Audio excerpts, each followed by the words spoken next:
नमस्कार। प्रसंगवश में आप सभी का स्वागत है। प्रसंगवश में आज बात करेंगे सरपंचों की। राजस्थान से 7,000 से भी अधिक सरपंचों का कार्यकाल 2 दिन बाद समाप्त हो रहा है, जिसको लेकर के अब कई तरह की बातें चल रही है। उसको कुछ खुलासे में आपसे बात करूंगा। बात करेंगे कांग्रेस के एआईसीसी के नए ऑफिस की। ऑफिस बनने के साथ में कुछ हल्का फुल्का विवाद भी शुरू हो गया। तो इस विवाद के साथ में इस विवाद के साथ में राहुल गांधी के एक बयान ने भी बीजेपी को मौका दे दिया है उनके विरोध करने का। शुरुआत करते हैं सरपंचों के कार्यकाल की। राजस्थान में ग्राम पंचायतों के सरपंचों का कार्यकाल 17 जनवरी को समाप्त हो गया है, लेकिन अभी भी अनिश्चितता बनी हुई है कि उनका कार्यकाल बढ़ेगा या फिर प्रशासक लगेंगे। हालांकि नगर पालिका ने वन जो 49 नगर पालिकाओं का कार्यकाल समाप्त हुआ था, तब वन नेशन वन इलेक्शन के मामले को लेकर के वहाँ प्रशासक नियुक्त कर दिए गए थे। आज अभी मैं जब आपसे बात कर रहा हूँ, उससे कुछ देर पहले सरपंच संघ ने विधायक शत्रुघ्न गौतम के सानिध्य में जयपुर में मुख्यमंत्री भजनलाल शर्मा से मुलाकात की है और अपनी बात बताई कि किस प्रकार से कार्यकाल समाप्त होने के बाद में उनका एक्सटेंशन किया जाए। हालांकि जो सूत्र बता रहे हैं कि उनकी मुलाकात काफ़ी सौहार्दपूर्ण वातावरण में हुई है। और बताया जाता है कि सरपंचों ने एक उदाहरण देते हुए बताया कि 3 राज्यों में, मध्य प्रदेश सहित 3 राज्यों के अंदर वहाँ प्रशासक नियुक्त किए गए हैं। उसी के अनुरूप राजस्थान में भी प्रशासक नियुक्त किए जाएं। मुख्यमंत्री ने कहा कि ठीक है, मैं उन 3 राज्यों में जिस प्रकार से प्रशासक नियुक्त करने की व्यवस्था की गई उसके बारे में मैं अध्ययन करा देता हूँ और शीघ्र ही इसके बारे में निर्णय 1-2 दिन में ले लिया जाएगा। अब निर्णय सरपंचों के पक्ष में आता है या फिर प्रशासक नियुक्त होते हैं, ये देखने वाली बात होगी। इसी के साथ में बात कर लेते हैं एआईसीसी अखिल भारतीय कांग्रेस कमेटी के दिल्ली में राष्ट्रीय कार्यालय के आज हुए उद्घाटन सोनिया गांधी और कांग्रेस अध्यक्ष मल्लिकार्जुन के सानिध्य में हुआ, जहां राहुल गांधी भी मौजूद रही, प्रियंका गांधी भी मौजूद रही और देश के विभिन्न प्रदेशों के बड़े बड़े नेता भी वहां मौजूद रहे।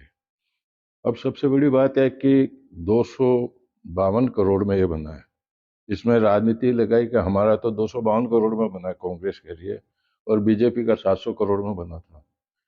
साथ ही बात आ गई कि बीजेपी ने अगस्त में ये बताया था कि हमारे 763 कार्यालय खोले जा रहे हैं, जिसमें से 596 बन चुके हैं, बाकी का काम चालू है। जब कांग्रेस के प्रवक्ता से पूछा तो उनका हमारे विभिन्न प्रदेशों में बन तो रहे हैं, लेकिन वो संख्या नहीं बता पाए कि उनके कितने कार्यालय बन रहे। चलो वो बात तो अलग है, लेकिन सबसे बड़ी बात यह है कि जहाँ पर विवाद है कि जो एआईसीसी का कार्यालय बना है, वो कार्यालय अभी जिस प्रकार से उसका मुख्य द्वार उसका आता है दीनदयाल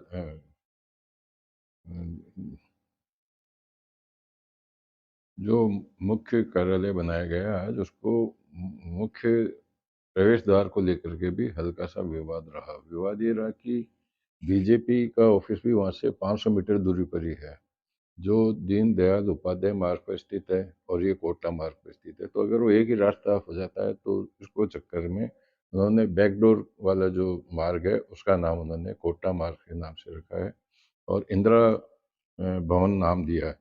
लेकिन बताया जाता है कि जब कार्यालय का उद्घाटन हो रहा था तो किसी ने एक वहाँ पर बैनर लगा दिया जिसमें लिखा है कि क्योंकि ये मनमोहन सिंह के समय में इसका जब उद्घाटन शुरू हुआ था 2009 में, कार्यकाल बिल्डिंग का जो काम चालू हुआ था, तो इसलिए इसका नाम मनमोहन सिंह के नाम से रखा जाए। लेकिन ये बात पार्टी के अंदरूनी मामले की है। विधिवत रूप से आज उद्घाटन हो गया, लेकिन 24 अकबर रोड पर जो कांग्रेस का वर्तमान मुख्यालय है उसको भी कांग्रेस खाली नहीं करेगी। यह बताया गया है कि वहाँ बड़े नेताओं का आना जाना रहता है, इसलिए उसको खाली नहीं किया जाए।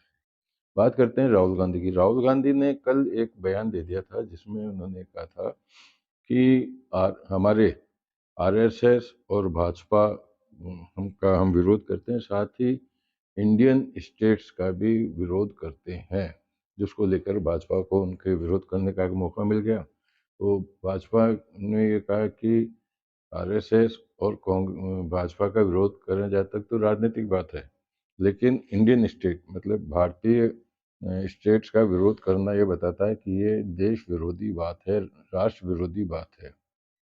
लेकिन उन्होंने कांग्रेस के एक प्रवक्ता ने बताया कि नहीं, ऐसा कुछ नहीं है, बीजेपी ने इसको नया मोड़ दे दिया है, जबकि हकीकत ये है, राहुल गांधी का यह मानना था कि जितनी भी हिंदूवादी संस्थाएं हैं उसको आरएसएस ने अधिग्रहित कर लिया, उसकी एंट्री सब जगह हो गई है, इसलिए हमको वहाँ से उनको मुक्त करवाना, उनका कहने का मतलब था। लेकिन ये विवाद तो इस प्रकार का हो ही गया।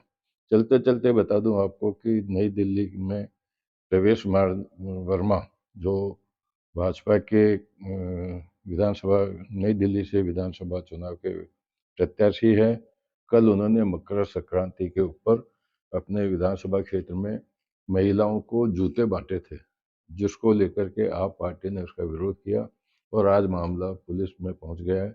नई दिल्ली पुलिस थाने में उनके खिलाफ मामला दर्ज किया गया है। ये कुछ प्रसंग बस में जो मुख्य प्रसंग थे आज के, वो आपके सामने मैंने रखे हैं। कल फिर नए प्रसंग के साथ मैं आपके सामने उपस्थित होऊंगा। एक बार पुनः आपको आगाह करता हूँ कि सर्दी का प्रकोप आज, जहाँ तक मैं समझता हूँ, सर्वाधिक इस सर्दी का प्रकोप आज देखने को मिला, जहाँ दिन भर शीतलहर पूरे प्रदेश में रही।